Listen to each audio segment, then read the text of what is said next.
we are excited about coming in and talking about it. So we're just going to jump right in.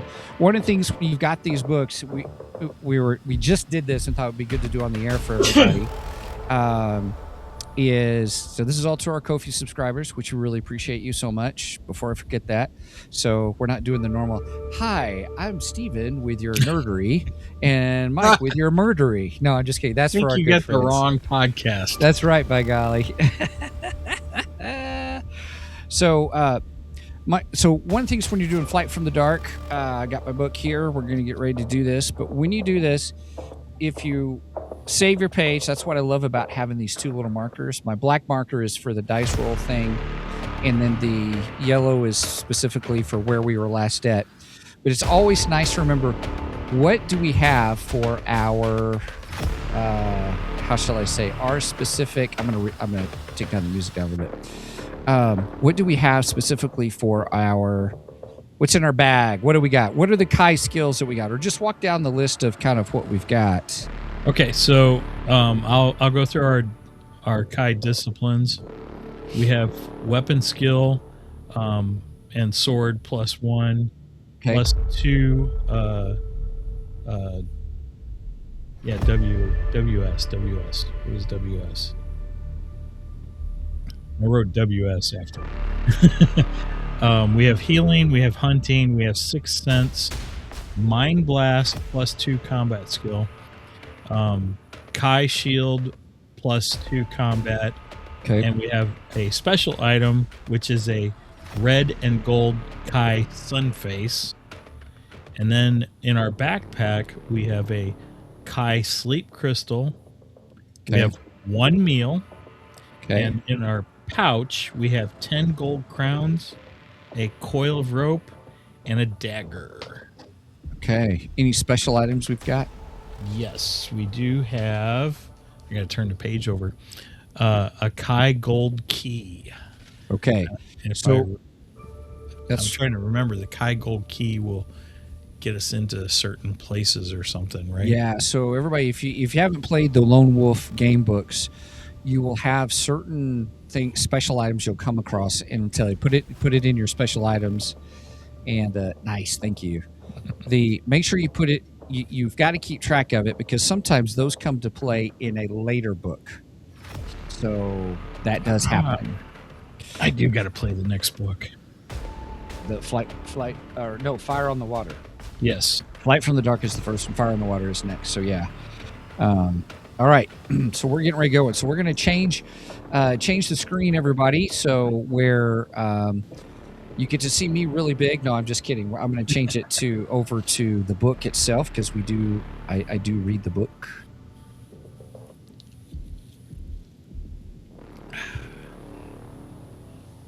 For this, we've been a little bit late because my world has been just crazy. But here we go.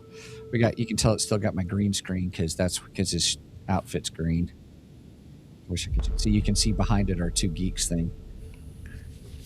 Here, I'll show the cover. Oh, awesome! Thanks. Although you got the hardback and I've got the paperback edition. Yes. Also, just for those that want to know, book 31 just got released, special edition 31, which is 31 and 32 are the last two books, and so they're working on those. All right. We were specifically, my camera has low PFS. I saw that pop up too. It looks good on my end, though. Good. All right, here we go. All right, we're getting into it. We're on number 503. Here we go, everybody. 503. There it is. Oh, what D do we use? Oh, that's right. You got the dice? Yeah, I'm going to. Okay. Yeah, you got it. All right. I got it. There we go. We're not counting that. All right, let me get the volume on this, because it's getting all exciting. It's getting all exciting. Get the volume down, though. All right, here we go. Hurriedly, you descend the ladder to the gallery located below the tower roof and raise the lever to seal off the trapdoor above. You breathe a sigh of relief that you are still alive. and feel a glowing sense of pride and satisfaction that you have fulfilled your mission despite all the odds. You're preparing to climb over the gallery rail and leap down to the chamber floor below when suddenly you sense that something has changed since you were last in the Grand Master's chamber. You feel a draught of cold air coming from the direction of the south wall, and you can detect the faint odor of battle smoke on this chill breeze. You move along the gallery and look down to see that one of the south-facing windows is now open. Perched on the ledge is a black hawk. Your gaze is drawn to the hawk's eye.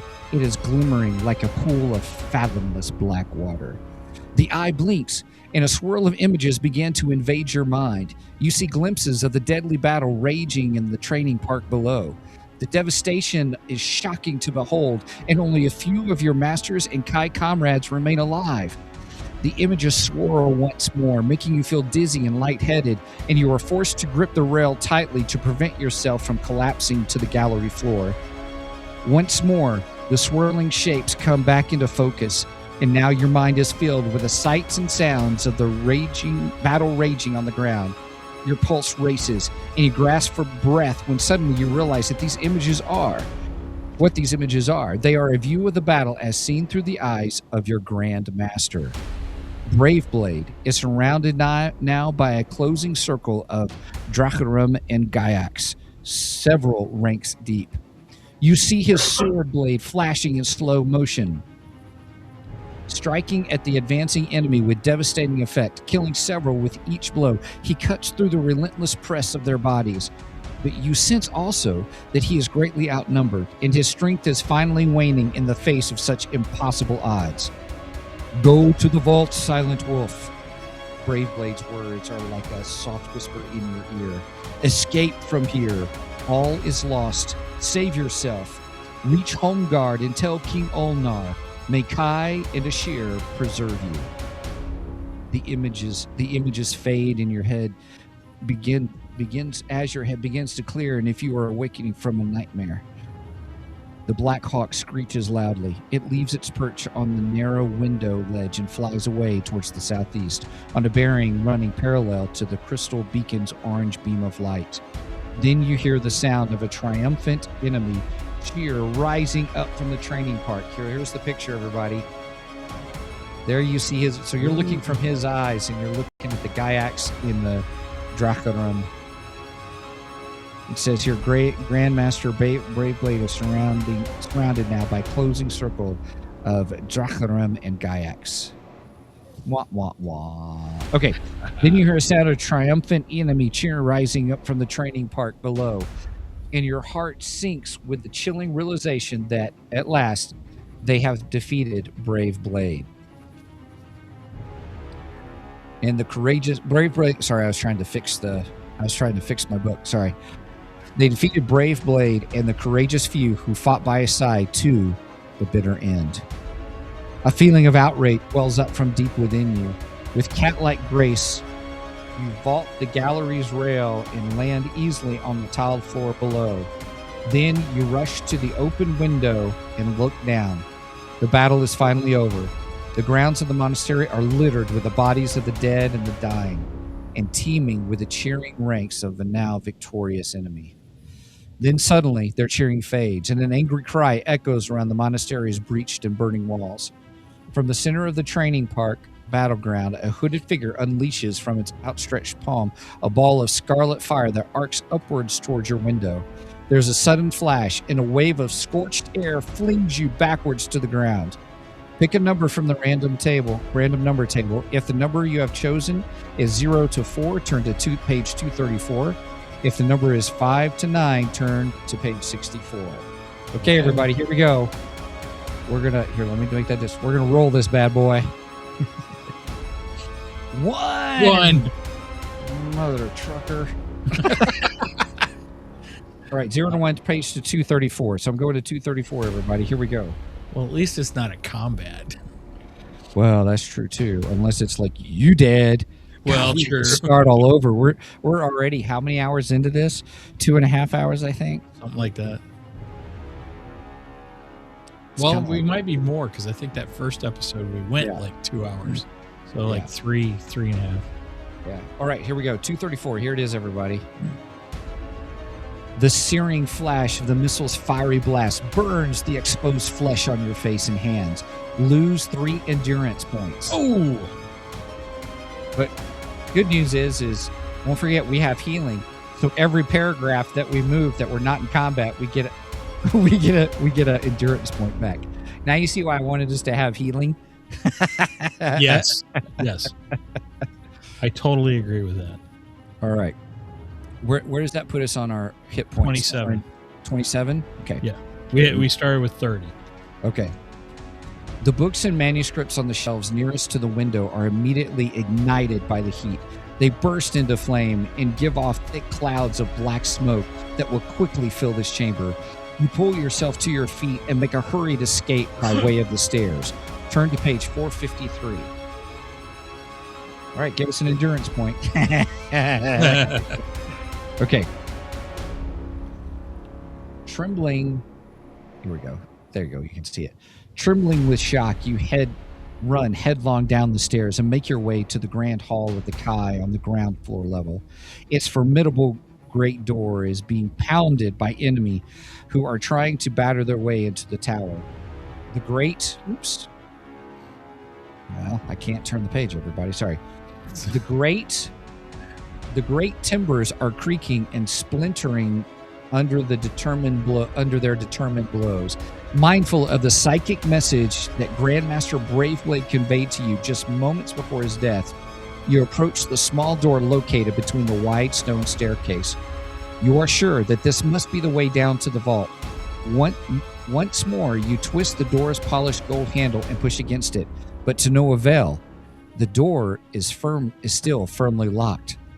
Aha! Okay, because we have... If you Kai possess a Gold Kai key. Gold key, turn to 104, and we do have it. Okay.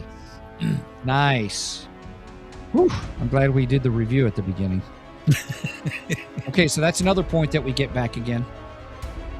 Oh, we get it. Okay. Because each paragraph you do that's not in combat. Okay. You take the small gold key from your pack and insert it into the keyhole located just below the door handle. A twist to the right and the lock clicks open. Quickly, you push open the door and see a narrow stone staircase leading down. You enter, close and lock the door behind you, then hurry down the steps into the darkness below. So now turn to page 381. So I'm going to do this. We're going to do this one. Okay, 381, 381, 381, 381. I think it's 381. Is it 381? Oh, awesome. I Okay. think. All right. I'm not so 100% sure. You know what? I may move this down a little bit. I may move this down a little bit more, so everybody can still see it. Okay. All right. Here we go. 381. As your eyes grow accustomed to the darkness, you are able to see a faint golden light seeping from an archway at the bottom of the steep staircase. It guides you down safely to the bottom steps. From here, you can see the source of the light glowing at the end of the cold stone passageway. It is a small shimmering globe that is attached to the bare stone wall, and it illuminates a heavy door banded with strips of pure gold. You make your way closer and, with trembling fingers, you reach out and push open this grand portal. Effortlessly, the door swings open on its well-oiled hinges. Revealed beyond is a chamber that, until now, only the Grand Master himself was ever permitted to enter. Oh, cool. This is the Vault of the Sun, the deepest chamber in the monastery. Grand Master Braveblade's personal sanctuary. Ooh. What? Okay, let me see if I get that in. Okay, here we go. The gray granite walls of the Vault of the Sun are richly embellished with gemstones, golden runes, Kai insignia, and elaborate carvings. Upon one of its walls hangs a collection of the finest art you have ever seen, a cluster of paintings depicting moments of glory in the Order's proud history. You look upon these pictures and with wonderment and awe. See Scenes of Kai battle victories hang side by side with depictions of events that have a great religious significance, the rare and legendary occasions when the noble god Kai has manifested himself to the order and bestowed upon it his divine sapience. Your skin tingles at the sight of these holy paintings, and you feel your strength and energy renewed.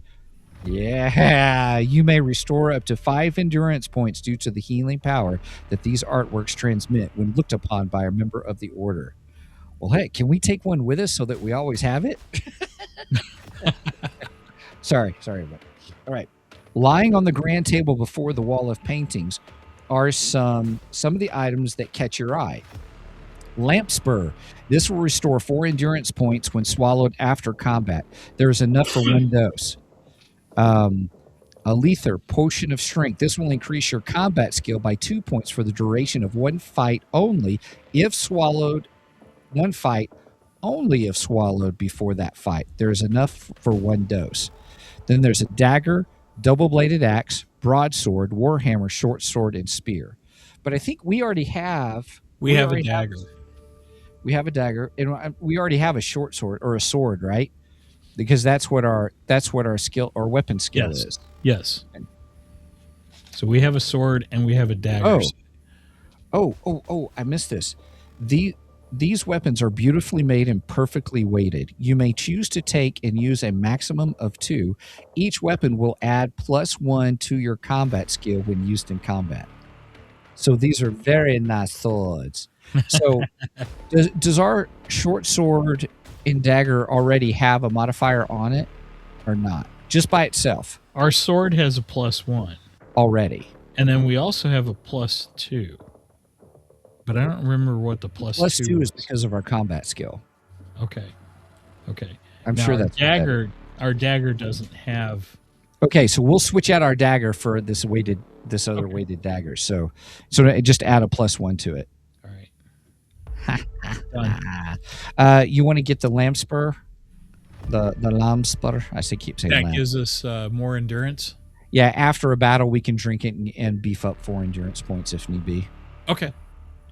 And then do we need the Lether, the Potion of Strength, do you think? It'll give us, if it's before a battle, it gives us... I say if we can take both of them, let's take them both. Take them both. Okay. I don't know how many items that puts in our... Do I put those in our backpack? Those go in the backpack, yeah. And the backpack's limited on how much stuff we can have in it. So that's why I was... So we have the lamp spur, right? Uh-huh. 1 lamp spur, which gives us +4 endurance points. +4. And then the other was... Lether, which is a Potion of Strength, which increases our combat skill by 2 points for the duration of a fight. But we got to drink it before. How do you know you're going to drink it before the fight comes? You know what I mean? I don't know. We'll make it plus how much? It's +2. +2. Okay. Yep. Nice. All right. Remember to erase any weapons you may already be carrying if you decide to swap them now. All right. Well, we swapped the dagger, but we just added a +1 because now we got a much more better dagger. Nice. Cheers. I was just about to take a drink anyway. Nice. All right, here we go. Set into the east wall of the vault is a gray granite door, veined with gold. Instinct alone makes you reach out and pull a lever protruding from the wall nearby. Immediately, the door swings open to reveal a tunnel. It is long and straight and illuminated by a line of oil lamps fixed in brackets to the gray stone walls. Judging by its length, its depth, and its direction, you are confident that this passage passes beneath the monastery's curtain wall and emerges somewhere in the forest beyond. With a heavy heart, you turn and take one last look at the sacred vault of your fallen leader. With tears welling up in your eyes, you gaze upon the wondrous fate of the god Kai that is depicted in the largest of the paintings. The vision of your noble god fills you with a renewed determination and the will to survive. Before his likeness, you vow to avenge the deaths of your comrades and masters who have fallen this day. And in a sudden flash of realization, you know that, from this day hence, things will never be the same. You are no longer the quiet Kai initiate they called Silent Wolf. You are now the only surviving member of this proud and noble order. You are the last of the Kai. You are now Lone Wolf. I got Nice. goosebumps reading that. Okay. Blinking away the tears, you turn and leave the vault. Your assessment of the passageway proves to be correct.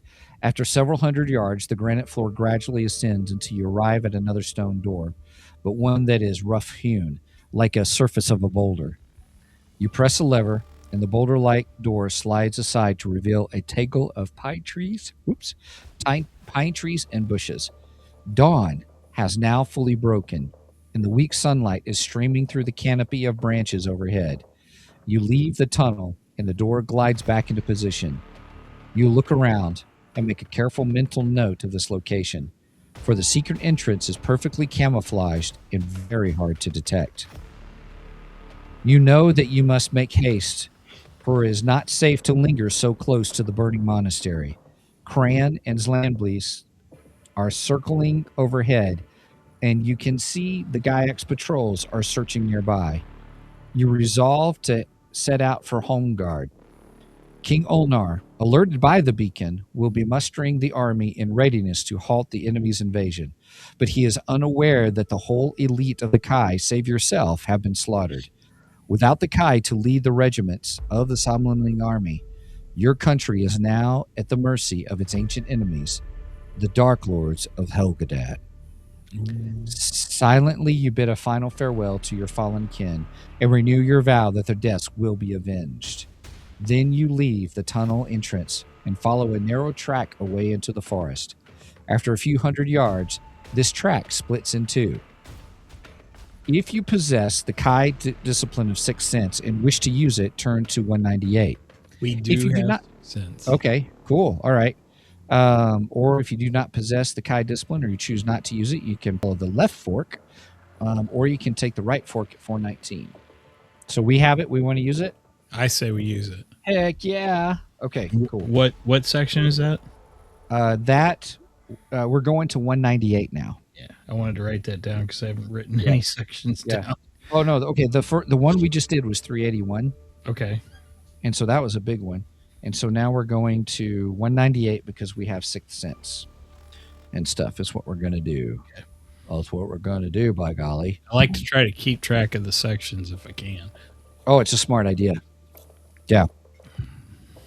Especially when we like die and we just want to go back somewhere. We just want to start Use all the over. save point. Save point. I like that. It is an option in the rules. Woohoo! Your Kai Sixth Sense warns you that some of the Kran and the Gaiax that attacked the monastery are now searching the Two Forest Pass, looking for anyone who might have survived their attack. Now you are aware of the danger. Make your decision which way you want to go. If you want to go along the left fork of the forest track under the cover of the surrounding trees, turn to 80. If you prefer to walk the undergrowth alongside the right fork of the forest track, turn instead to 24. Okay, hang on a second. So I'm gonna pull out the map here. I'm gonna. Here's the really cool thing. Here's our map. And so here is the Kai Monastery right here. Okay. Kai Monastery is here, and Holmgard is here, and that's where we want to go. We're just traveling this little bit in the story, is all we're doing. So, Wow. What I'm thinking is right or left. If we're walking this way, I don't know which way we would want to go, to be open with you, but I almost say right, but I could be totally wrong. You know what? Always go right. Okay. All right. Here we go. When I'm taking my dog for a walk and I go to the park and we get into the park, we Yeah. usually go right. So All right. we're So if gonna you go right through the undergrowth along the right fork of Forest Track, go to 24. Okay, here we go. 24. All right, I'm going to 24. Okay, here we go. You have covered no more than 50 yards when you see clumps of dark red foliage ahead. You recognize this to be gallow brush, a thorny briar with sharp crimson barbs. The common name for this forest bark is sleep tooth, for its thorns are very sharp, and the effect of its mild toxin can make you feel weak and sleepy if the thorns scratch your skin. If you have the Kai discipline of tracking, turn now to 98. If you do not possess the discipline, you can avoid the sleep tooth by returning to the track. Turn to 413. Or you can push through the thorny briars and make your way deeper into the forest by turning to 167. What was the discipline we needed? Tracking. Do we have do not tracking? No, we don't have tracking. What are the disciplines we have? We have weapon skill, healing, hunting, sixth sense, Hunting. mind blast. Yeah. Okay. All right. We do not have tracking. Well, you want to avoid it by returning to the track to go to 413? Or do you Read wanna- me the choices again. I'm sorry. Sure. Since we don't have tracking, I'll just read the two. If you do not possess this discipline, you can avoid the sleep tooth by returning to the track. Turn to 413. Or you can push on through the thorny briars and make your way deeper into the forest by turning to 167. Do we want to risk going through the thorny thingies? I don't. Okay. Okay. I don't want to get sleepy. You never know what's going to happen after that. What are they called again? Sleep tooth? Sleep tooth. Sleep tooth will make him sleep. Yeah, it's so your gallow brush, dark red foliage ahead to be gallow brush, a thorny briar with sharp crimson barbs. The common name for this forest briar is sleep tooth. Okay, let's avoid it. All right, so we're going to 160. Wait, no, 413. 413. Here we go. I'm nervous.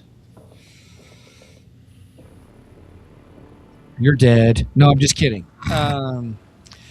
Keeping a watchful eye on the skies above, you move quickly along the trail. You are familiar with this route and have traveled it many times. It leads to the village called Fogwood, a small cluster of cottages and a watermill. Its hard-working woodsfolk earn a living from the timber they harvest from the trees, from the ore they mine in the modest quantity from the foothills, and from sheep, which they graze on patches of clear timberland. The village was given its name by the charcoal burners who first came here and made a simple forest life for themselves many centuries ago. You are less than a mile from the village when you spot two Gaiaks standing on the trail ahead. They are armed with long spears and quickly you take cover in the foliage before they see you. Hidden by the forest undergrowth, you skirt around these enemy soldiers and approach the north side of the village. From the safety of the trees, patiently you watch and wait for several minutes. You are positioned near a log cabin in a small thatched cottage. Your view of the village is restricted by these dwellings, but even so, things seem to be unusually quiet. You are almost convinced that Fogwood has been abandoned when you suddenly catch sight of three Gaiaks. They come marching across the open center of the village, heading in the direction of its watermill. If you wish to enter and explore the nearby cottage, turn to 468. If you decide to enter the log cabin instead, go to 188. The cottage or the log cabin? Which one's to the right? Good question. Does it say that? No. Wait a minute. Where are the Gaiaks going? Your position near a log cabin and a small thatched cottage, your view of the village is restricted by these dwellings, but even so, things seem unusually quiet. You are almost convinced that Fogwood has been abandoned when suddenly you catch sight of three Gaiaks. Right. They come marching across the open center of the village, heading in the direction of its watermill. Oh, they're going to the watermill. Yeah, I'm gonna take this off again. Let me see. I need a coin. Right. Well, here. Wait a minute. Here, I got it. So, we'll say the cottage is heads, and what was the other choice? Log cabin. Log cabin is tails. Alexa, flip a coin for me. All right, flipping a coin for you now. It's heads. Heads. So it's the cottage. Okay, we're doing the cottage. I don't see Fogwood on here. I wonder if it's on the other map. Let me see if it's on this other map.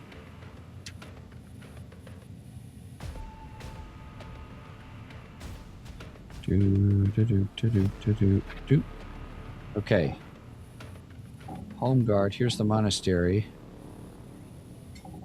I don't see Fogwood on it. It's a mystery. Right. Tisby a mystery. Okay. Heads is the cottage, which is 468. Here we go. All right. 468. 468.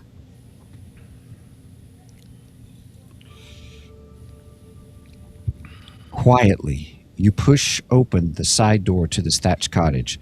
The lower floor consists of one large room. Here, in front of a blazing log fire, two Gaiacs are arguing loudly over a leg of cold-roasted lamb. They are so preoccupied with their disagreement that neither of them notices your presence. If you wish to launch a surprise attack on these unwary enemies, turn to 147. If you decide to leave the cottage before the Gaiacs realize you were there, 456. Oh, let's attack them. Yeah, let's do it. 147. Okay, here we go. Dun, dun, dun, dun, dun, dun, dun. Okay. You draw your weapon and slay the larger of the two creatures with a single blow to its spine. Then you turn on the other and raise your weapon in readiness to strike it in the head. But this Gaiac's reactions are fast, and it hurls the leg of lamb at you, striking your weapon and deflecting your blow. Hurriedly, the Gaiac tries to make a dash for the front door. You must stop him before he can escape from the cottage and raise the alarm. Okay, so Gaiac Looter, combat 12, endurance 14. His combat skill is 12. If Okay. you win this combat, turn to 520. So we got to do our calculations here real quick. So I got the combat results table. So what is our so our combat, his combat skill is 12. What's ours? Ours is 28. Ours is 28. So that is a difference of 16.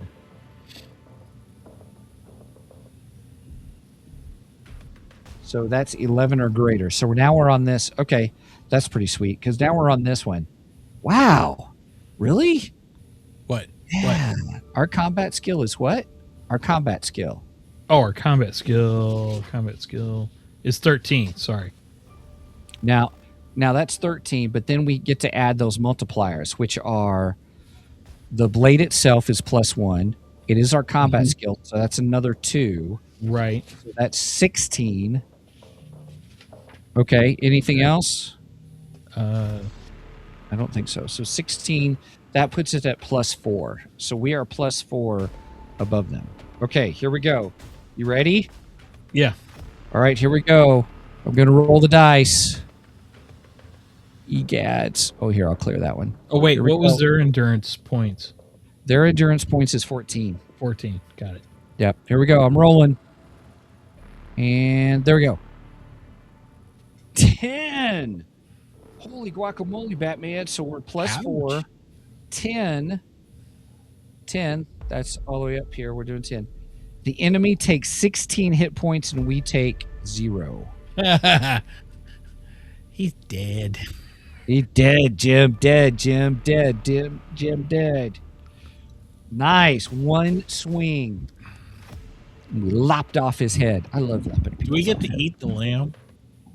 Ooh, I don't know. Let's see what happens when we go to 520. Okay. That was a quick battle. Sweet. They were weak Gaiacs compared to what we fought before. Well, we were, outnumbered and all that. Okay. Uh-oh. Ooh. Every time you've got bullet points, that's a good thing. Oh, okay. A quick search of the Gaiac's body and the ground floor of this cottage uncovers the following items. 2 gold crowns. Nice. So we got that. There's a dagger, a sword, but we've got +1 on those. Look what it says. Food. Leg of lamb, enough for 2 meals. Hey, cool. Nice. So now we have, 12 gold crowns. Yeah. because we had 10 before. Yep. So changing that. And now we have 3 meals. Yes. Okay. Now there is also a silver hairbrush and a pot of black paint. Where is my hairbrush? Right. The question is, should we take the silver hairbrush or the pot of black paint? What in the Or world both. do we need a silver hairbrush? I know, right? It's hard to say. Pot of black paint. I mean, okay, silver hairbrush might be handy to sell or something. I don't know. I don't know. Pot of black It paint. doesn't list it as a special item, but so that means would we need those in this adventure? And I have no idea. I mean, maybe. Do we have room for it? Well, How many items do we have in our backpack? we have the 12 gold crowns. We have the coil of rope, and we have the dagger. It says maximum of 50. 50 coins. Yeah, I think that's what the 50 is. Well, I say we just. I'm sorry. I think we 15. take them. It lists them. Take them just in case. If we have to drop something later on, we drop something later on. All right, so we're taking the hairbrush and the Silver black- hairbrush and the pot of black paint. and those go in our Backpack. backpack. Okay. Yep. Then it says go to 456. Hold on. Silver Sure. hairbrush and pot of black paint. Yep. Okay.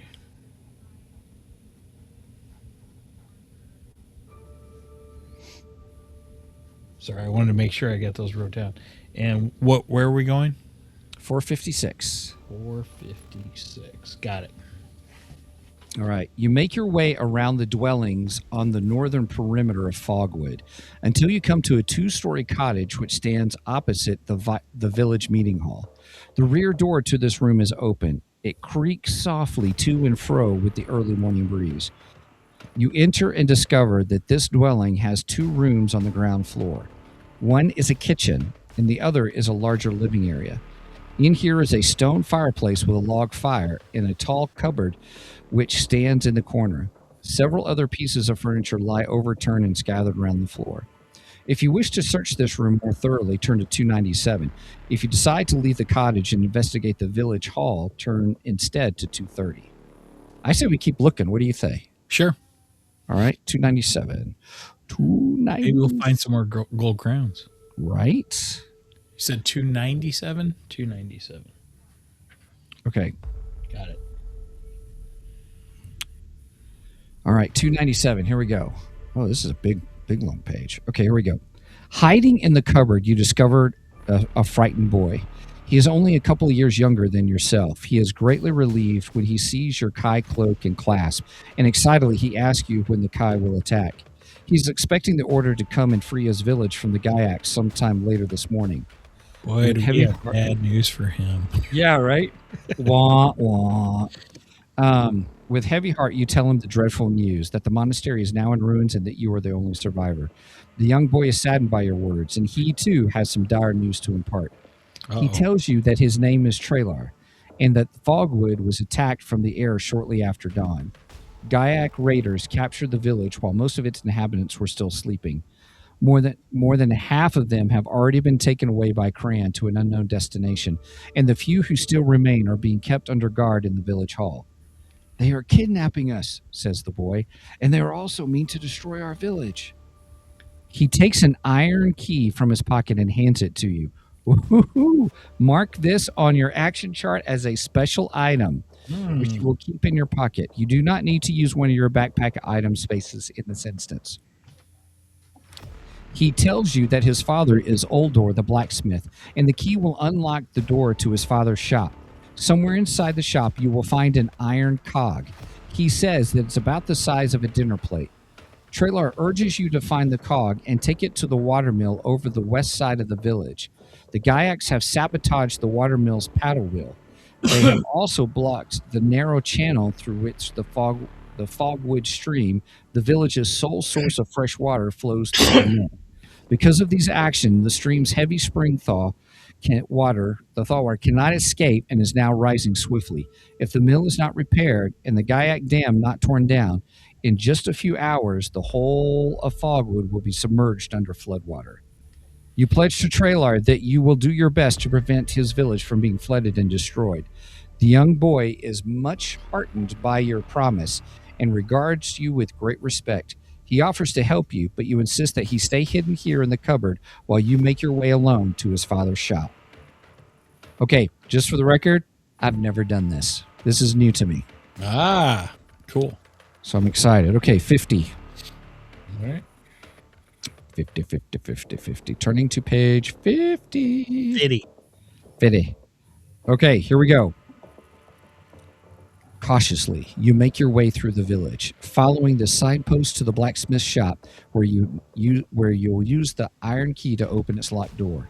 Inside, you discover that the smithy also serves as the village tool shop. Its shelves are heaped with mining and farming tools. It has a coal fire for working iron and a small stock of flammable oil for the village lamps, which is stored in the earthenware jugs. Lying on an anvil inside the fire is the object you have come here to find. The iron cog. Record this on your action chart. You must now discard one other item of your choice to make room for this one. Okay, wait a minute. The iron cog goes on our action chart? Just as a backpack item. okay, it's yeah. a back. Okay. Oh, if you okay, I'm sorry. Let me rephrase that. So so lying on an anvil beside the fire is the object you have come here hoping to find. The iron cog, record this on your action chart as a backpack item. Oh, backpack item. As a backpack item. If you already have a full backpack, you must now discard one other item of your choice to make room for this one. But that's if we don't have room or not. Well, we have the lamp spur, the what was it? Alether? Alether, or yeah. Alether. Uh-huh. And then we have the Kai sleep crystal, the silver hairbrush, and the pot of black paint. A pot of black paint. How many items can we hold? Where does it say that? Oh wait, maximum of 8 articles. 1, 2, 3, 5. We have 5 in there, so Perfect. Take it. We're good. and Now this here's- was, what was this again? Iron cog. Iron cog. Yeah. And the iron cog. Got it. Now, it says you also discover 2 other items that may or may not prove useful: a flint and an iron spike. Listen, that was 6 items. I'd say we get both of them, and then our backpack's full. I say so too. A flint and an iron spike. Iron spike.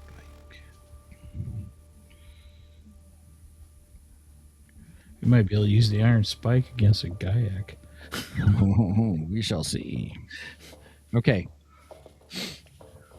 Your elation at having found the cog is soon dampened when you hear the sound of marching feet. They are booted Gaiac feet, and they are approaching the blacksmith's shop. Through a knothole in the smithy's timber wall, you can see a dozen Gaiacs are forming up into 2 ranks outside the front door. They have their backs to the door and appear to be getting ready for an inspection. Although they show no intention of entering the shop, their position just outside is now preventing you from leaving.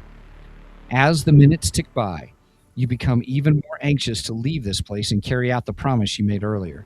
The Gaiacs have not moved since they first formed in the ranks outside, and so you decide that you must try to escape through the back timber wall.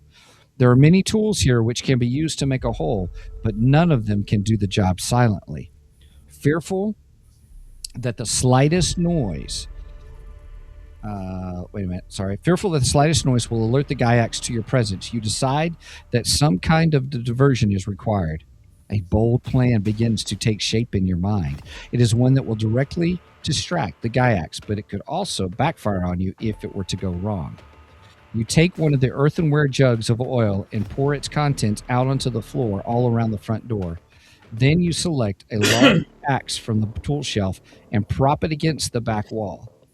Using a hot coal from the fire, you set the spilled oil alight. The timber floor and the front door frame readily catch fire and are soon crackling fiercely. The smoke and loud crackling of the fire is soon noticed by the Gaiacs, who add to the noise with their shrieks of alarm. In less than 2 minutes, the blacksmith's shop is ablaze, and seemingly every Gaiac in the village is rushing to investigate. Though none attempt to extinguish the fire, under cover of all the noise and smoke, quickly you hack a hole in the rear wall through which you are able to escape from the blazing shop. Pick a number from the random table. If it's 0 to 4, turn to 91. If it's 5 to 9, turn to 439. Just for the record, Here we go. you always want to get the old big one. Here we go. Close that. Here we go. Roll. Oh my gosh. 91. So 50 to 91. All right. Let's hope this is good. 91. Oh. Oh. Here we go. You are able to leave the blacksmith shop without being seen and quickly make your way around the outskirts of Fogwood to the village hall. Wow. Whew, I got worried on that one. The Gaiacs who were previously guarding this building have now hurried off to watch the flames consuming the blacksmith shop. Using your weapon, you smash open the padlock securing the main door and outpour several villagers who are being held captive inside. One of them is Oldor, the blacksmith. He is dismayed and angry when he sees that his shop is ablaze, and under the circumstances, you feel it's probably best not to mention exactly how that fire started. However, you decide to show him the iron cog in the hope that he, being the man who crafted it, will be able to instruct you how to put it to use. Oldor draws great consolation from the fact that the cog has been saved. He points out the village water mill to you and tells you that the cog should be placed in the center of the mill's paddle wheel gear. He says that it will become more apparent once you see the mechanism, for it is the only cog that has been removed. Thank him for his advice, then you part company with him and the freed villagers. As you hurry toward... Why didn't you tell him where his kid was? Sorry.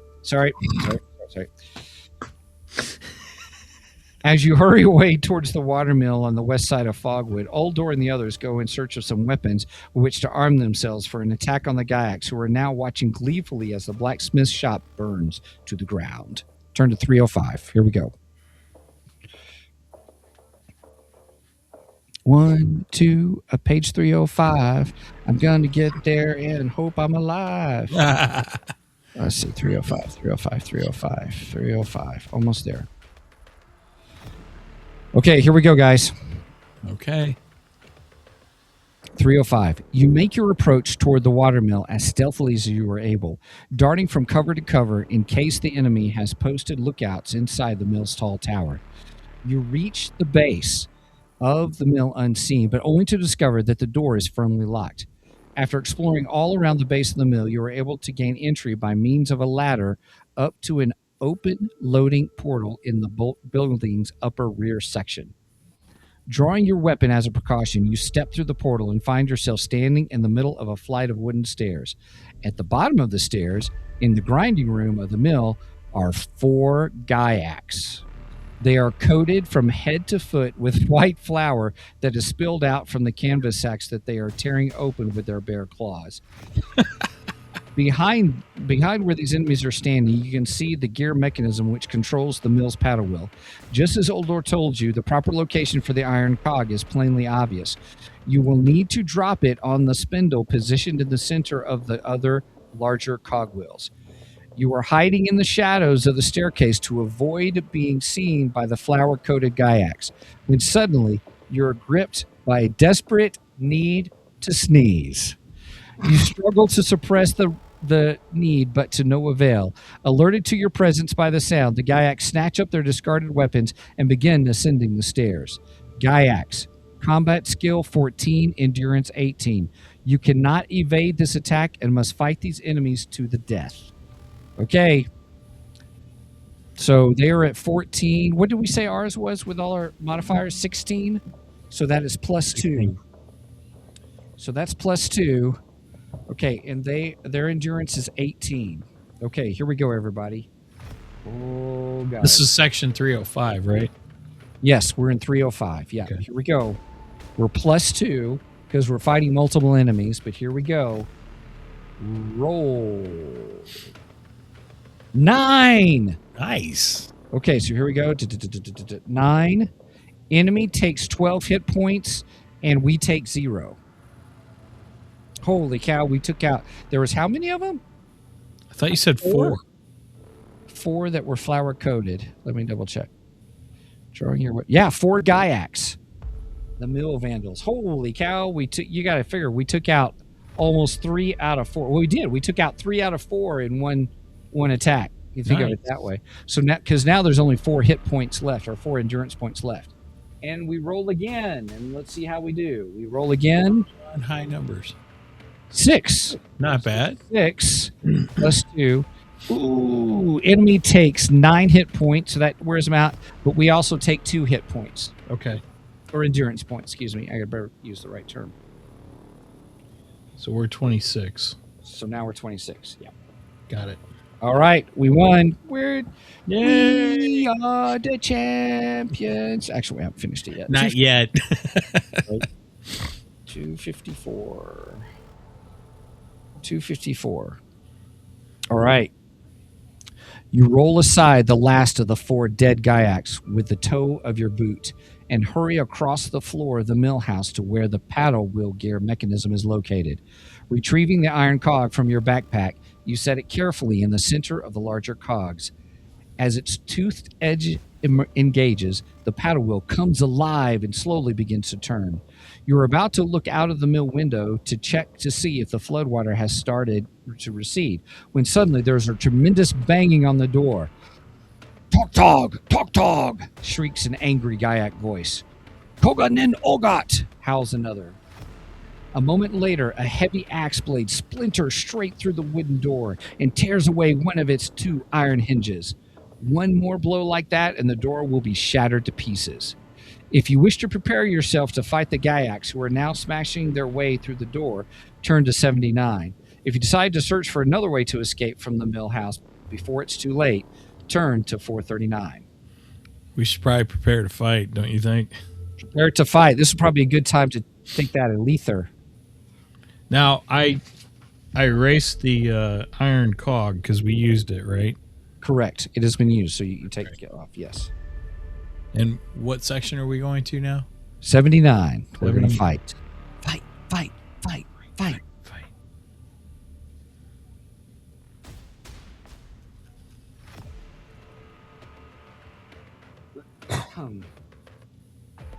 So I'm saying we take the Alether. What do you think? Oh, yeah, that'll give us more An extra endurance. won't 2. it? It gives us 2 extra combat skill. Oh, So that okay. would put us to 18. Just for this fight, though. Right. Do we want to do it or do we want to save it? How many are we fighting? I don't know. I got to turn to the page. I mean, we wiped out 4 of them. Yeah. Let's save it. We'll save let's it. save it. We'll save it. Okay, so 79. Here we go. 79. A second blow of the axe demolishes the door, and amidst the cloud of splintered wood in rush 3 very angry Gaiacs. The leading Gaiac sees you and swings its axe in a wide circle above its head. Jak Orgadak, Jak! It shrieks and brings the heavy axe blade down in a low scything arc towards your stomach. You leap back to avoid being disemboweled by this vicious swipe. Then you shout your own battle cry, "For Sommerland and the Kai!" and strike back at the Gaiac axe wielder. You must fight them as one enemy. So it's a squad, combat skill 16. So we're 16 and 16, so that's 0. Endurance is 16. You ready? Here we go. So let me... So wait. Their endurance is 16? Yeah, their endurance is 16. Combat skill is 16. So that puts us at the 0 column here. So we're evenly matched in combat. Yeah, it takes 3 of them to equal us. I better not say that. That sounds... that we're probably going to have a bad roll. We are not going to have a bad roll. Here we go. So wait, our combat ratio is what? 0. 0. Oh, Because they're 16 and we're 16. okay. Okay, here we go. And the roll. 5. 1, 2, 3, 4, 5. Okay, they take 7 hit points. So they went from 16 to 9. And we took 2 hit points. Okay. And so that takes us from 26 down to 24. I 24. believe. Yep. Yeah. You're correct. Okay. All right. I'm going to roll again. Here we go. Next roll. Six. They take 8 hit points. We take 2 endurance points. Excuse me. So that takes them down to 1, and we're down 2 more. So that's what 1 and then 22. Yep. Cratchit. Okay. All right, and I'm going to click that. Here we go. One last swing with all we got. Oh, gosh. 3, 5. That takes them out, but we take 4 hit points. Okay. So that puts us to 18. Oh, that was hard fought. But we beat them. We beat them. Okay, so now we're at 202. 202. 202. Do.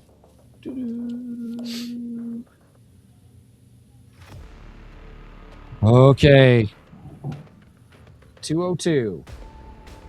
You wipe clean your blood-stained weapon, which is a sword, with a piece of canvas sacking. Then you move towards the shattered door.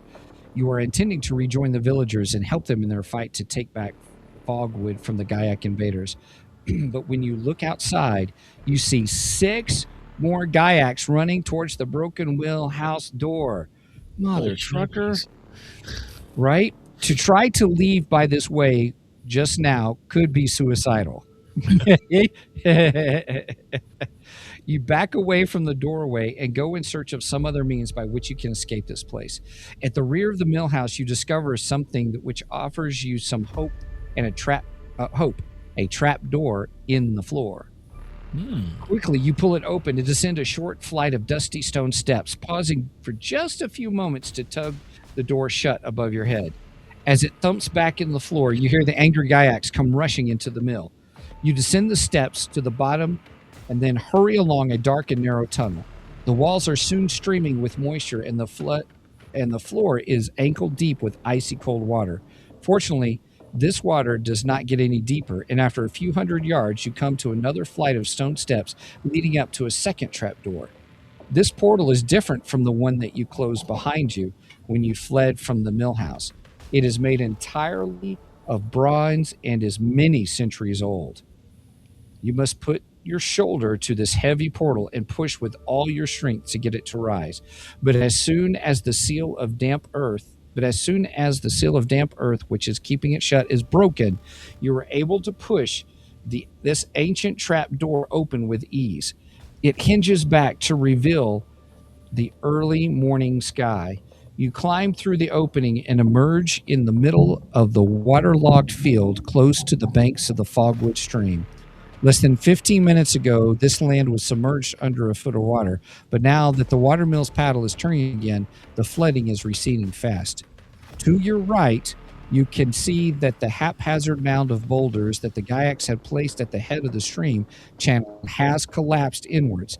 Now that the waters have receded, there is nothing left to support it. In front of you, on the far side of the stream, you can see that the remaining villagers whom you released from the village hall have armed themselves with pitchforks and other farming implements and are now taking the fight to the Gaiacs.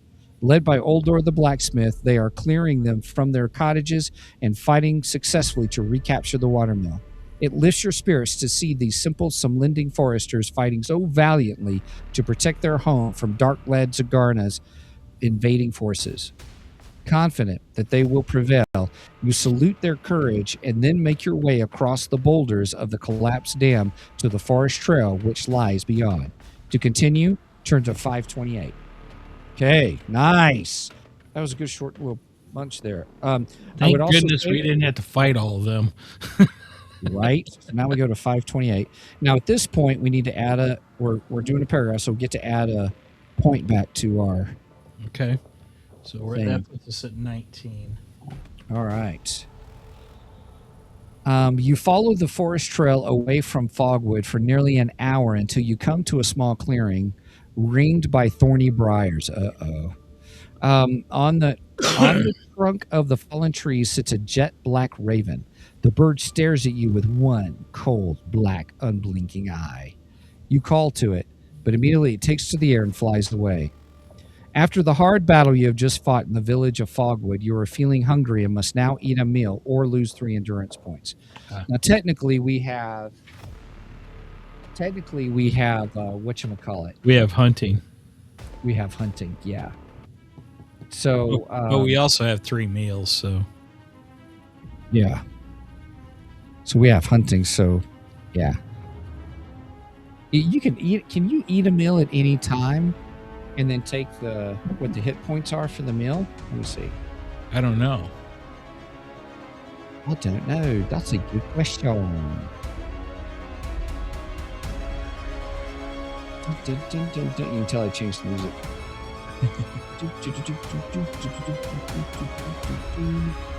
You will need to eat regularly during your adventure. If you do not have any food when you are instructed to eat, you'll lose 3 endurance points. You have chosen the Kai discipline of hunting as one of your 5 skills. You will not need to tick off a meal when instructed to eat. Okay. I don't see it saying anything about eating a meal. So technically, we don't even need meals if we need to make room in our knapsack. That's So- true. So I say we just kind of, we'll see how we do, because every paragraph we go at this point, we get an extra hit point, unless it's combat. So, or an extra endurance. So, okay. So 169. Next step is to go to 169. How are we doing on time? We just went 1 hour. Okay. 169. Not 169. Okay, here we go. 169. Perched on his outstretched arm is the black raven that you saw earlier. Here's our picture. Aha, cool. Okay, here it goes. You leave the clearing and press on, but only after a few minutes spent walking along the trail. You see a stranger, clad in red, standing in the center of the track ahead. He has his back towards you, and his head is covered by the hood of the scarlet robes. Perched on his outstretched arm is the black raven that you saw earlier. If you wish to call the stranger, turn to 475. If you wish to approach the stranger cautiously, turn to 534. If you decide to draw your weapon and attack this cloaked stranger, turn to 431. Well, I don't think we should attack. How about we approach? You want to approach? Yeah, let's approach cautiously. All right, approach 534. So there's another hit point. So we get to add another hit point. So that's 3 we've gotten back. 534.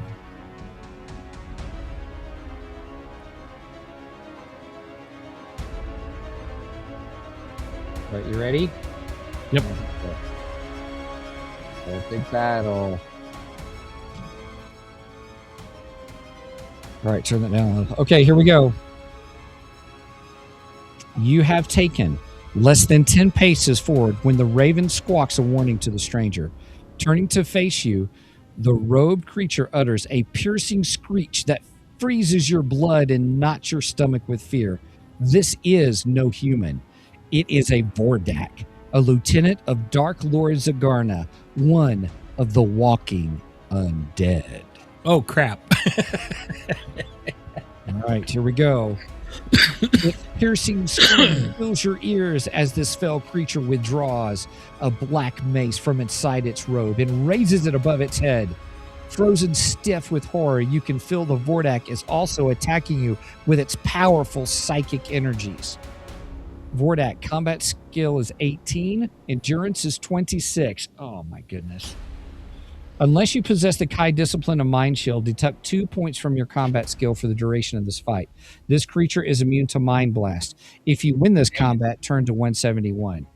Do we have Mind Shield or do we have Mind Blast? We have Mind Blast. Dadgummit, we've had Mind Blast and we have not been using it this whole time to beef up our Yeah, I combat didn't think skill about it. points. Well, now that's all right. Now we can't do Yeah, it. So because now that gives us a +2.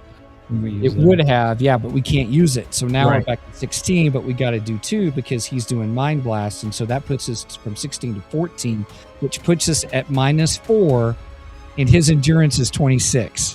Whoa. Okay, here's the Vordak. Here's what a Vordak looks like. Here we go right here. Gifted with fearsome psychic powers to serve as lieutenants in the Dark Lord's armies, Vordaks were the first undead to be summoned and controlled during Vashna's early experiments in the laboratories of Helgadad. Their skeletal bodies were formed around crystals of power called Vordak gems, reviving the corpse and transforming it into a loyal and willing servant of the Dark Lords. When destroyed, their bodies ignite and disintegrate, leaving a noisome and poisonous pool of residue within which will be found the Vordak gem. It may look like a large scarlet ruby, but it should not be touched. Okay. That's good information. I don't think we were cheating there, but we'll find out. What was our combat? Did we figure out our combat ratio? Yeah, he's at 18 and we're at 14, so it's -4. -4. Oh boy. So we're in this column. And he's at 26 too, by the way. Yeah, I got that. Okay, where are we at? What are we at right now? 20. Are we? Yeah. All right, everybody, here we go. We are might rolling the die. dice. We're rolling the dice. Oh boy. Yes! Ooh, 10. Okay, so 10. Here we go, everybody. -4, right? Enemy takes 10 hits, 10 endurance points. We lose 0. All right. That puts him down to 16. Turning that pure fear, that pure horror that we felt in our bones, we do that to strengthen and rise up and swing our sword against his flailing arm with the mace and dive deep. Boom. Take Goopy that, you blood is- Grim Reaper looking thing. That's right, by golly. Okay, here we go for the next one. We ready? Yes. Come on. What? Another 10. That's like doing that 22 times in a row. That should be an Wow. instant kill. So an enemy takes 10 hit points. So he's gone from 26 to 16. Now he's gone to 6. 6. Yep. We cut off his other leg, and he says, "It's just a flesh wound." All right. I've there had you have- worse. Yeah. Good one. All right, here we go for the third swing. Come on. 8 hit points, and we lose 1 point. Holy cow. Did we get lucky on that? You ain't kidding. That was awesome.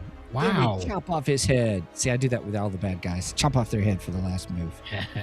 Holy cow. So we just went to 20 to 19. What an incredible battle that was I against thought we us. were dead. I did too. I was really nervous. Okay, if you win this combat, turn to 171.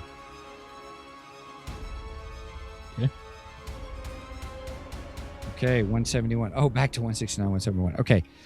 As the creature collapses at your feet, its body slowly dissolves into a vile green liquid.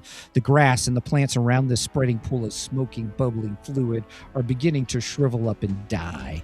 In the midst of this foul pool, you see a large scarlet gemstone. It looks very valuable. Further along the trail, you can see a large war party of Gaiacs, over a dozen strong. Alerted and summoned by the Vordak's final cries, they are now running towards you, intent on exacting their revenge for your destruction of their feral master. If you wish to snatch up the Vordak gem, turn to 465. If you wish to leave the gem and make a hurried escape into the surrounding trees, turn to 3. Well, we got a place in our backpack because we got rid of the iron cogs. Right. But we also happened to read in the monster vlog in the back, Oh. touch the gem. Oh, you're right. You're right. Okay. All right. Leave it. Well, we got lucky on that. Yeah. That's not cheating. I didn't think it was cheating. I was just curious of what it looked like. Because I would have said, well, let's take it. Yeah. Okay. Here we go. We're moving. Here, just for grins. What does 465 say? It says you're dead. You're right. It says the scarlet gem feels incredibly hot and it blisters your fingers in the moment you grasp it. Lose 200 points. Hurriedly, you wrap your injured hand with part of the creature's robe and retrieve this gleaming stone from the decaying remains of its body. Record this as a Vordak gem, which you can keep in your backpack. Oh, dang, we could have kept You it. feel sure that a gem of this weight and size would be worth hundreds of gold coins, but your thoughts are soon brought back to the dangerous reality of your present situation. The vengeful Gaiacs are getting closer with every passing second. Fearful that you'll be overwhelmed by their superior numbers, if you stay here a moment longer, you turn and sprint for the cover and safety of the surrounding forest, which then takes us back to page 3. So, technically we didn't choose it. Right. So, We didn't. gosh darn it, we're playing a game with integrity. All right, here we go. As you dash through the thickening trees, the shouts of the pursuing Gaiacs gradually begin to fade behind you. Only when you are completely sure that you have outdistanced them and they have given up the chase do you dare to stop and take a rest. You are now in the part of the Freylune Forest that you have never explored before. Through a canopy of branches above, you catch glimpses of the morning sun. Its position in the sky helps you to keep your bearings in this thick woodland. You determine that you should be heading towards the southeast in the direction of Homegard, but to do so now will take you back through the forest towards the Gaiacs. You resolve instead to turn towards the southwest. Your hope is to go eastwards again once you have passed an area where you encountered the Vordak and the Gaiac patrol. Soon, you chance upon an old forest trail. It does not appear to have been used for many years. You follow this trail westward for about a mile until it brings you to an old stone signpost. One arm of the post points directly ahead, and the other one points away to the right. The inscriptions engraved into the arms are badly eroded and written in an ancient text that you do not recognize. Your keen hearing detects a faint noise in the distance directly ahead, and it is unmistakable sound of Gaiacs communicating in their harsh guttural language. Wary of running into another enemy war party, you leave the main trail and set off along the smaller track. If you possess the Kai discipline of tracking, turn to 249.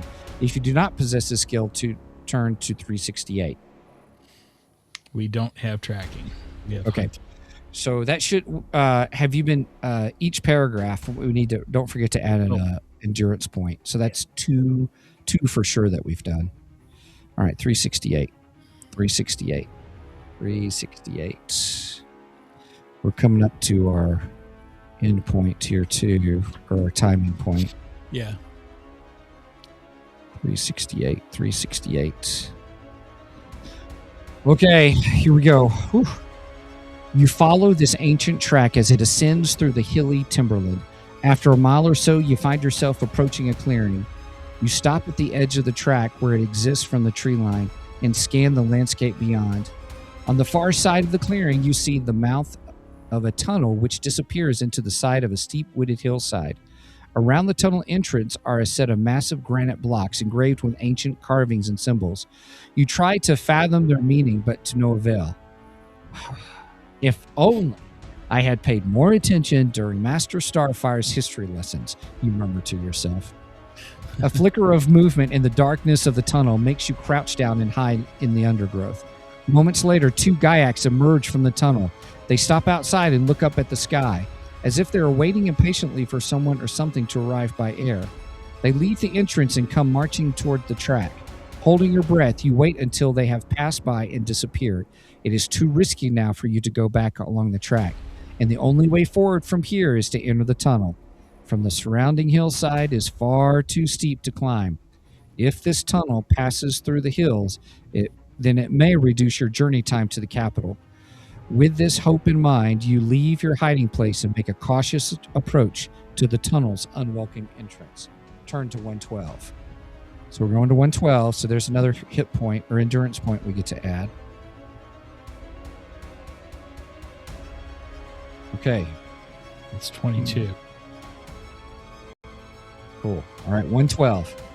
At first, this tunnel is pitch dark, but as your eyes get accustomed to the darkness, you are able to make out a faint purplish light radiating in the distance.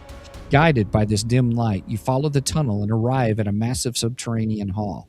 This vast chamber looks like the congregation hall of some grand and ancient cathedral.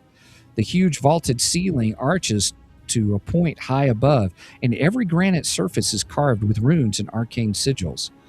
Your footsteps echo in the vastness of this hall. With trepidation, you cross its age-blackened floor and advance toward an arched portal in the distant wall. Several of the hall's thick stone columns are engraved with gruesome depictions of plague, disease, and decay. Suddenly, you recognize one of these scenes, and the realization of what it means sends a shiver coursing down your spine. It is a depiction of the demise of the Drodarin, a race of giants and dwarves who occupied this land over 7,000 years ago.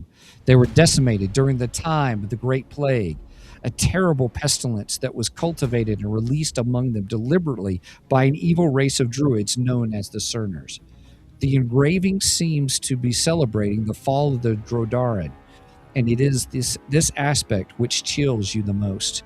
Your senses tell you that you have unknowingly strayed into an ancient Cerneris temple, a place where evil was once celebrated and revered. If you wish to search this vast Serenese prayer hall, turn to 536. If you decide not to search the hall, you can leave by way of the arched portal on the far wall, turn to 420. What would you like to do? Well, let's search. Oh, you want to search? Sure. He wants to search. I love it. All right, 536. 536. It's making me nervous.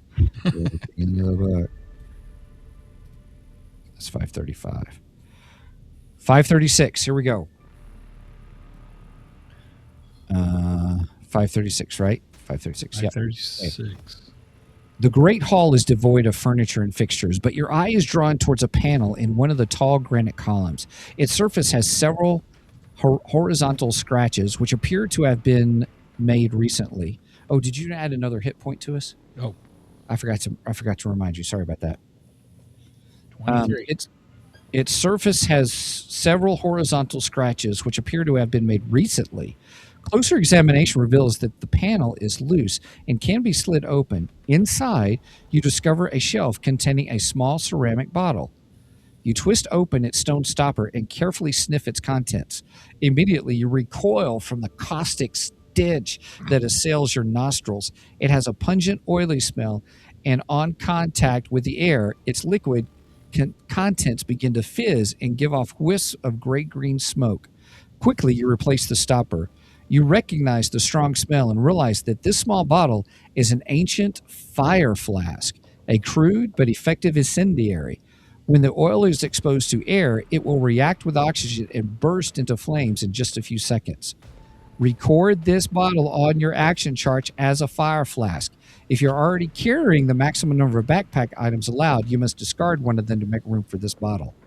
Ooh, we have a fire just flask. enough room. Perfect. To leave the grand hall, you must enter the archway in the far wall, turn to 420. So now we're going to 420. Okay. And we add another hit point. 24. I don't remember this location either, doing this before. Like when I did the read through a couple of months ago, I didn't do any of this. This is cool. Wow. You pass through the archway, but you have taken only a few steps along the dimly lit tunnel beyond when you hear several steps of approaching footsteps. Sets of approaching footsteps. You hide behind one of the pillars which support the roof of this passage and keep perfecting still as the footfalls come closer. A party of 6 Gaiacs march past your hiding place and enter the Great Hall. They continue without slowing and pass through into the entrance tunnel on the far side. Once you can no longer hear the footsteps, you emerge and continue your exploration. The tunnel brings you to another hall. It is smaller than the first, and it contains several oak benches and tables, all of which are heaped with clothing and personal effects. If you wish to search through these piles of clothes, turn to 131. If you decide not to search the clothing, you continue your exploration of this tunnel temple by way of the wide passageway in the opposite wall. Turns to 393.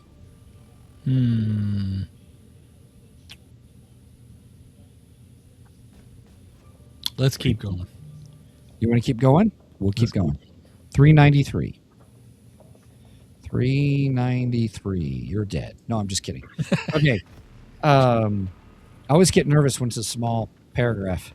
393. The passageway ends at another chamber. This Oh one wait, is, do we add another? we do because we're not in combat. That's correct. Good call. Got it. The passageway ends at another chamber. This one is long and rectangular in shape, and the air here has a strong acidic smell. Several circular openings, each one similar to the size of the ship's porthole, line the walls and extend all the way to an open iron door at the far end. The portholes are all sealed off by what appears to be sheets of iron that have painted or stained with a dark crimson varnish. If you have the Kai discipline of Sixth Sense, which we do, turn to 223. Now you can add another hit point too. 223. Now at 26.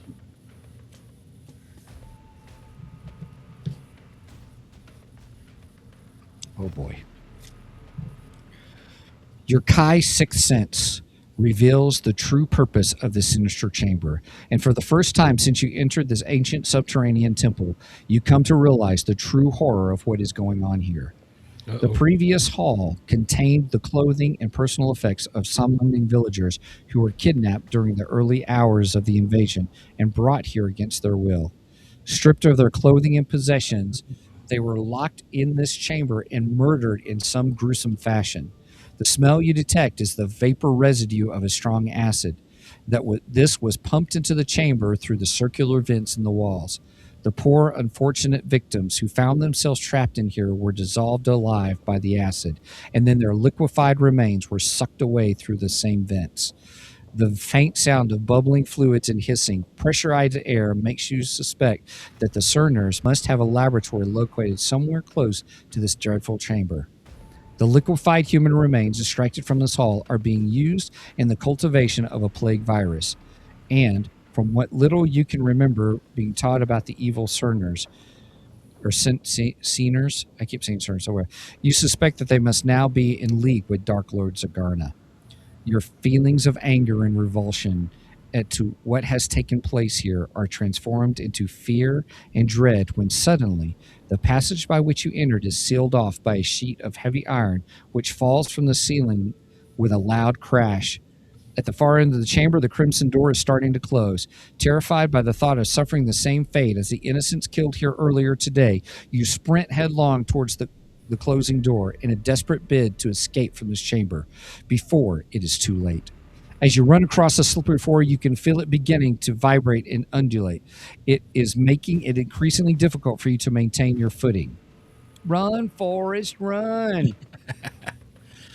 Pick a number from the number random table. If you possess the Kai discipline of hunting, add 2 to the number you have chosen. If you possess mind over matter, add 1.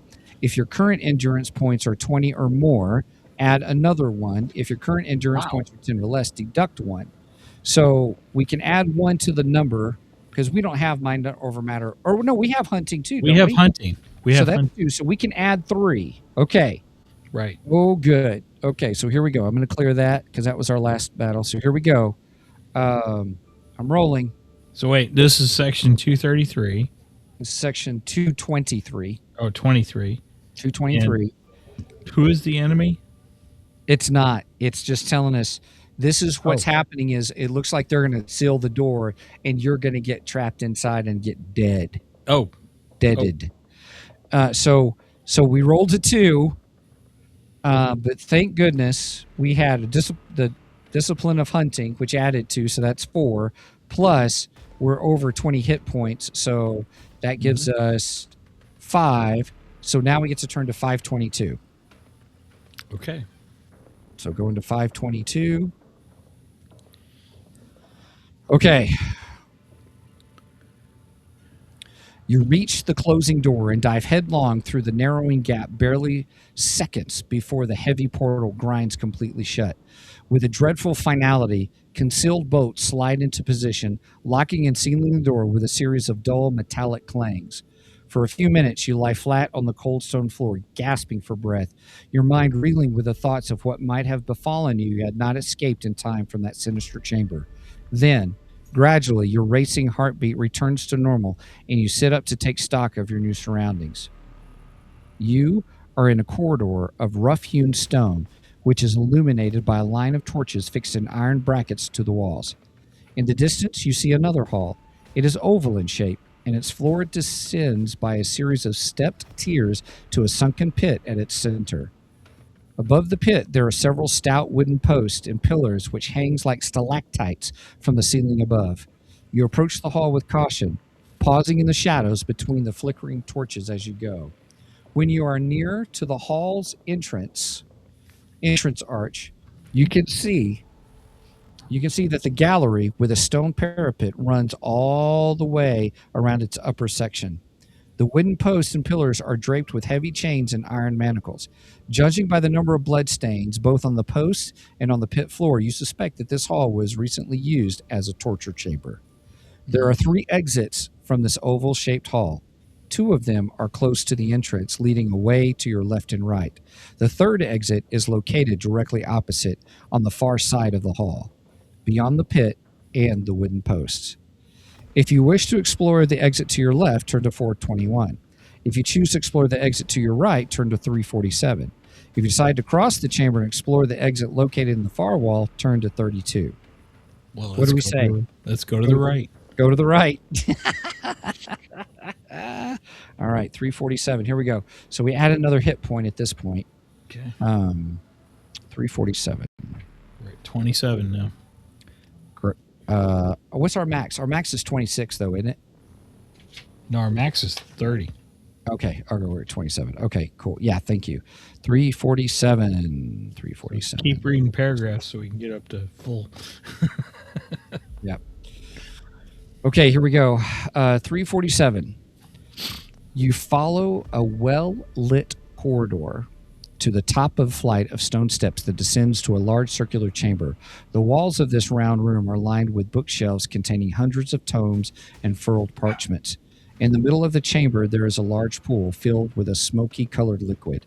Standing beside the strange pool is an inhumanly obese figure clad in hooded purple robe, his face hidden from view. You can hear him chanting softly while reading from a book which he holds in his thick fingers. If you possess a purple robe, turn to 251. If you do not possess this item, turn instead to 164. Purple robe? Yeah, we don't have a purple robe. You have a purple robe. I don't even think we've come across that. Nope, we have not. It was probably we skipped the searching of the bodies or the searching of the clothes and stuff. It could have been there, but I don't know. All right, we don't possess it, so here we go to 164. So now we get to add another hit point, so we're at 28. Almost there. Yep. Okay. This will be our last battle because we're at almost an hour and a half in. Yeah. Here we go. The hooded figure glances up from his book. You catch a glimpse of his bloated face and recoil at the sight of the open sores and boils that disfigure his nose, lips, and cheeks.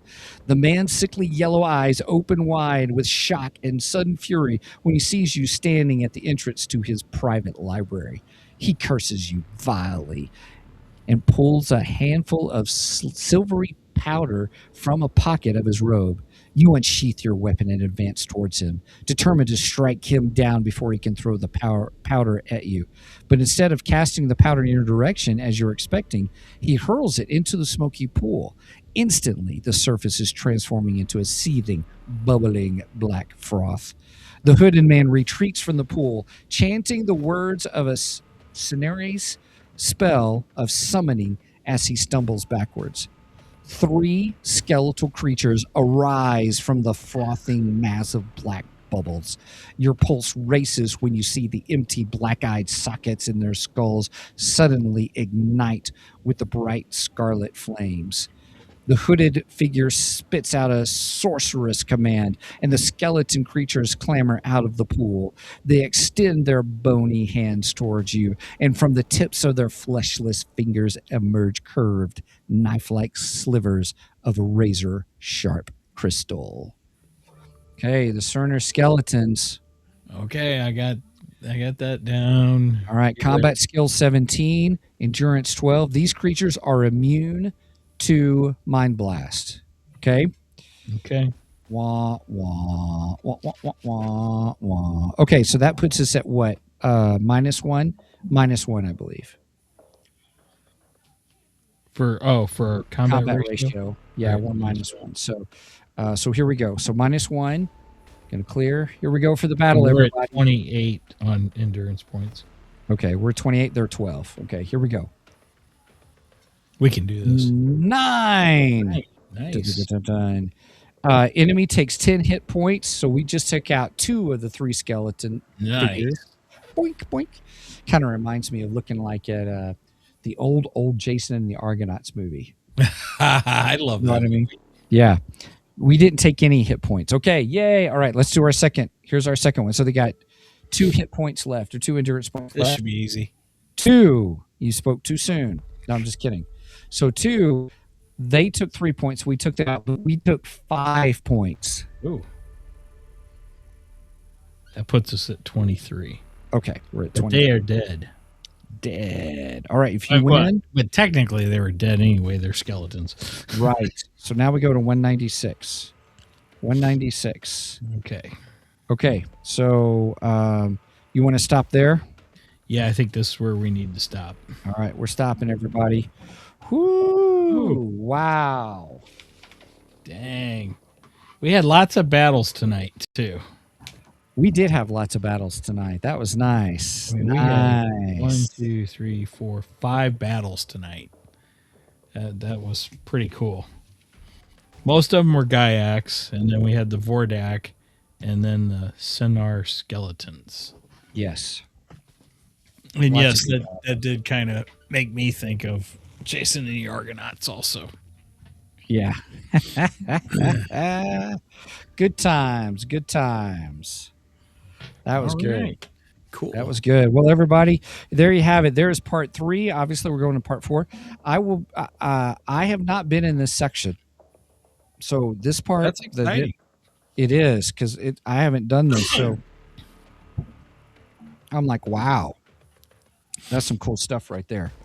So Lone Wolf, going through it. That was good.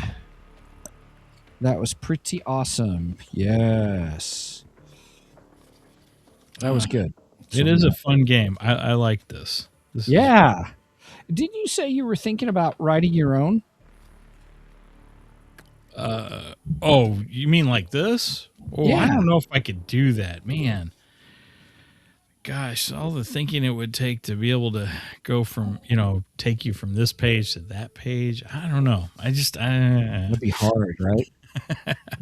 Yeah, that's true. Well, there you have it, everybody. There is part 3 of Lone, and we're still not through. We've gone hour and so 3.5 hours. So we've 5 hours nice. reading and doing the adventure and stuff.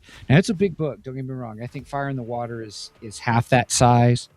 Fire on the Water is half that size. The Caverns of Kalte about half that, the same as number 2. The Chasm of Doom is a good one, and number 5, which is my favorite book. I love number 5. 1, 2, 3, 4, 5. I love myself. Number 5. There's Fire on the Water. Nice. And Caverns of Kalte. Yeah, that looks cool. Those are great covers. They sure are. I love these covers. Mhm. Beautiful on these. I need some extra money. That way I can just get some of the artwork for this. And here's Chasm of Doom. Yes. Put number 5 up. And Now, I love this book so much. I know what happens in this book. Now, I know the ending, if that remembers. I don't remember how I got there and stuff like that, but the ending of this, Shadow on the Sand, is great. If you guys remember us talking about it, it was originally only supposed to be 5 books. right.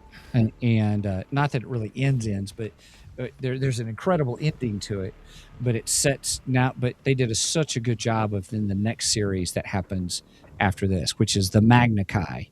So the Magna Chi series, which you have as well. So I don't have those. I'll have to get those by that time. I've been trying to determine if I want to still keep doing the hardbacks or if I want to do that paperback set. Ooh. I don't know. Well, the hardbacks are more expensive, but They are. They But come they're with nice. extra stuff, but because they are kind of collector's editions. But right. I'm like, I don't know at all. So this new series, though, the new one that just came out. Here, let me do this. Let me go to that. Let's see, Magnamund.com. I'm going to share the screen, everybody, or at least I'm going to try to. Where's my share screen? Well, that's not the share screen. That's you. Okay. Here, I'll make myself small here real quick. And then I'll pull this up. Here we go. And then make this much more bigger. I'll put it behind us. And then I will go share this tab. There we go. Turn to page 1. So I'll hit to page 1. So here is the latest book, Light of the Kai. This cover that's is just beautiful. phenomenal. Yeah. That's awesome. Volume 1, the in-game series, book 4. So there's a whole series, but the last book is here. I'm just going to click on it. The last book is 2 parts, and so right now they have Light of the Kai Volume 1, the in-game series. There's collector prints. There's some extra stuff here. Here's the Kai series that you have that we just talked about. Here's the Magna Kai series, the Grandmaster series, 13 through 20. But that's all they have right now of reprinting because they've been trying to reprint these as they go. So we still need 20 through 30, which is called, sorry, you guys for scrolling, the Grandmaster series, in-game series, Light of the Kai. So Light of the Kai, Volume 1. There's the hardback. There's a signed copy, which I don't know if I would do a signed copy or not, to be open with you, because that's like $55. But here's the thing. Notice this. There's no paperback version available. Oh, The paperback version was they did a special collector's edition paperback, and it sold out within 8 hours. wow. Yeah, it was a limit. They were only doing certain limited ones, which is fine. I mean, I want the hard copy anyway, but the definitive edition, number 32, it's number 32 and 33 is going to be the last one. And then you get removable jacket like we've seen with the others, fabric hardcover with debossed rose gold folding, which is normal.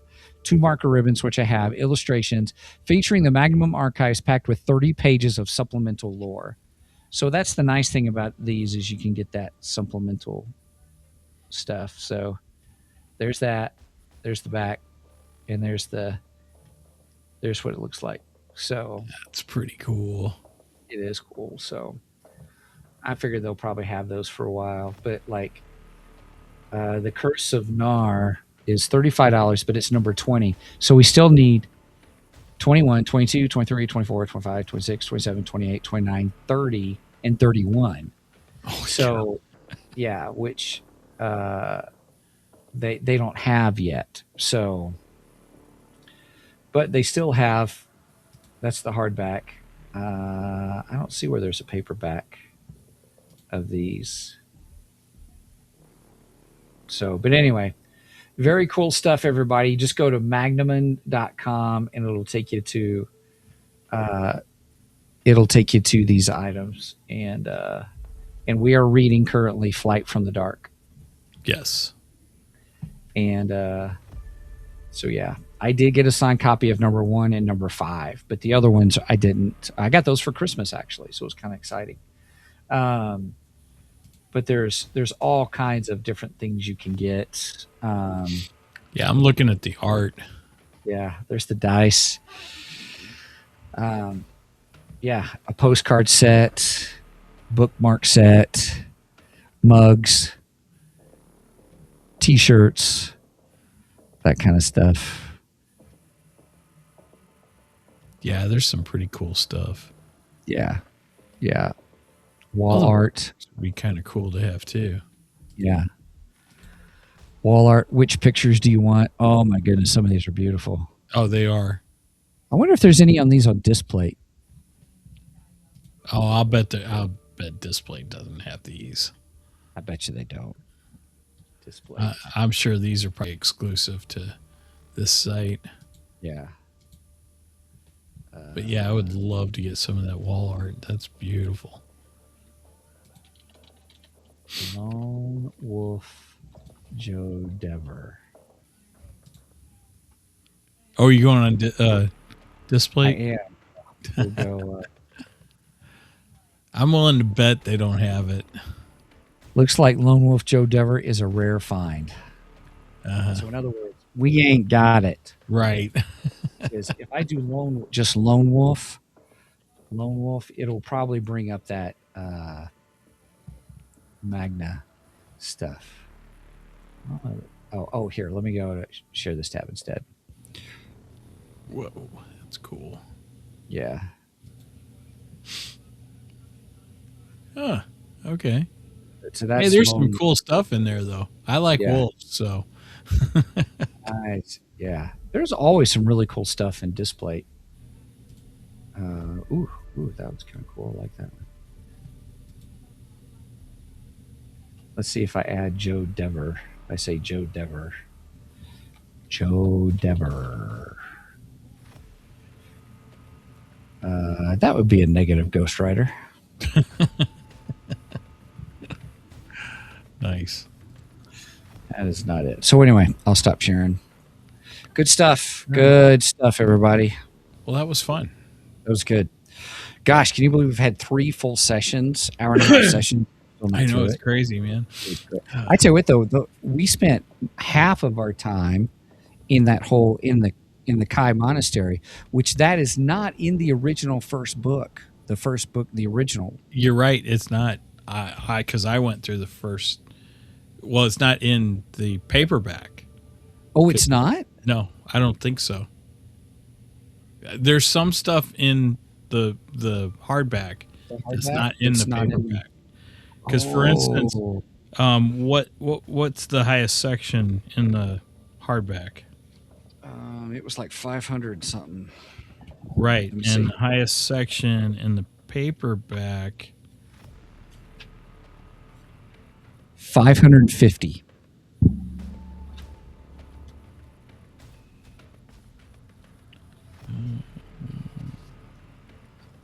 Getting through all the extra stuff. 350. Another 200 sections, and that's all the. So it doesn't have at all the monastery stuff. So that book goes along with the first original book. I think so. What? So what we're playing is different from. The definitive edition. So Right. so that tells me I just That's need to pretty save cool. my skills and keep getting the hardbacks. But are all the hardbacks that way? I don't think so. See, I think it's just book one. I think I'll just bet book you it's one just is book the one main. also. I can't imagine Yeah. I would all of encourage them. you to read that beginning part and see if it's one where there is no monastery. You already went through it once, didn't you? Yeah, I did. Yeah. Did you have all that monastery battle stuff going on? I'll be totally honest. I don't remember. Oh, that's okay. I We've played it slept back since then.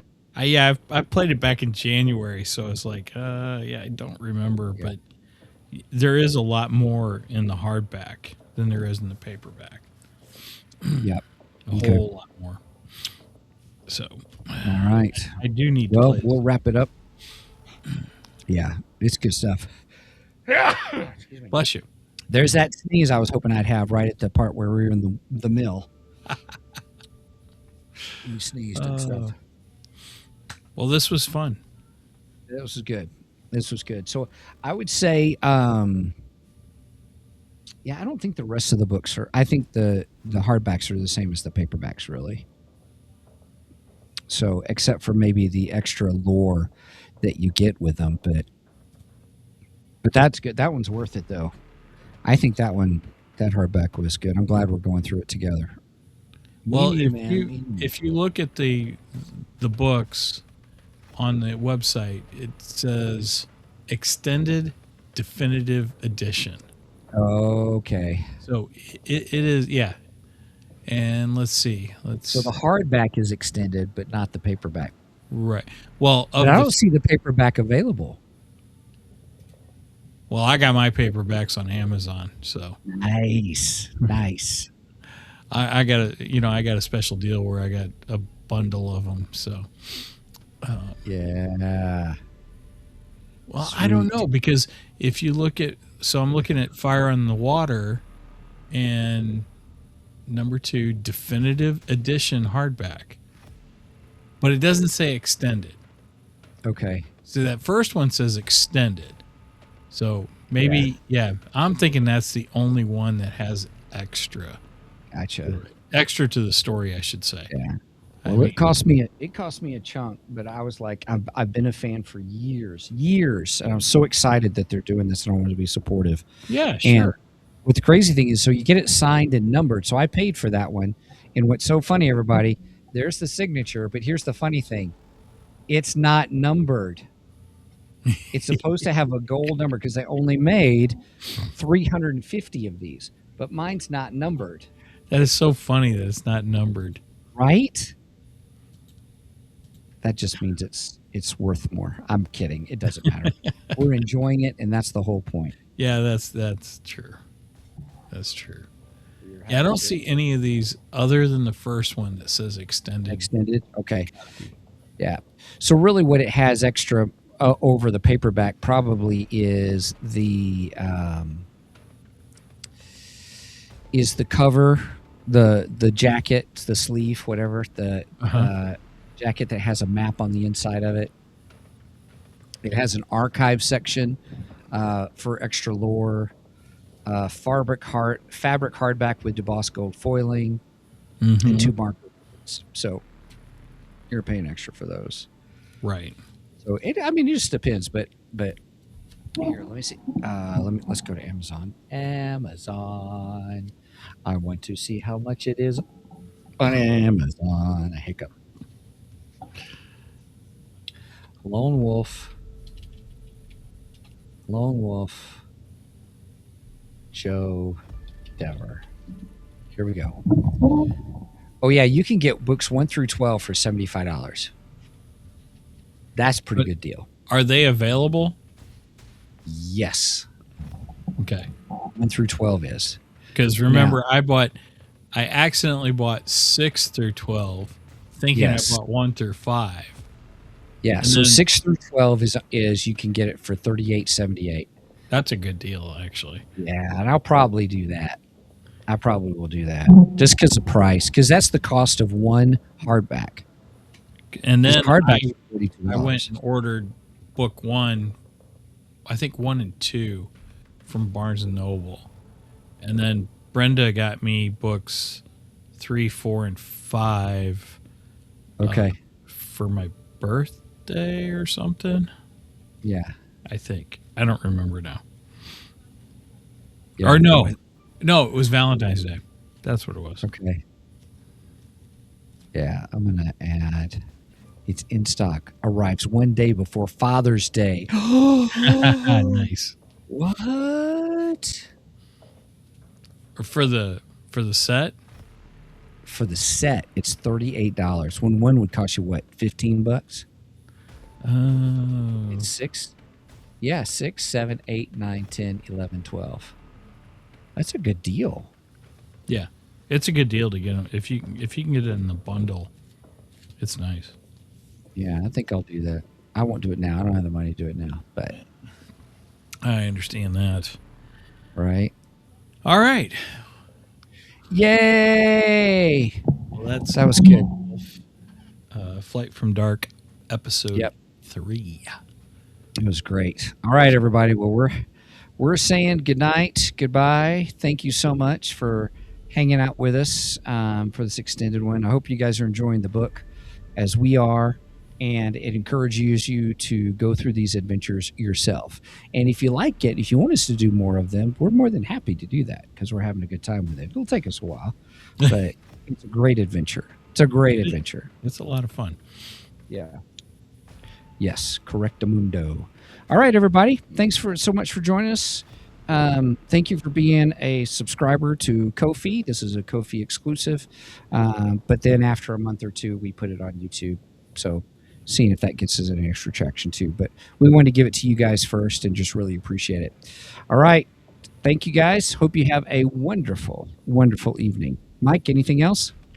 Nope. Just thank you for joining us, and we will see you for the main show. Sounds good. See you guys. Later.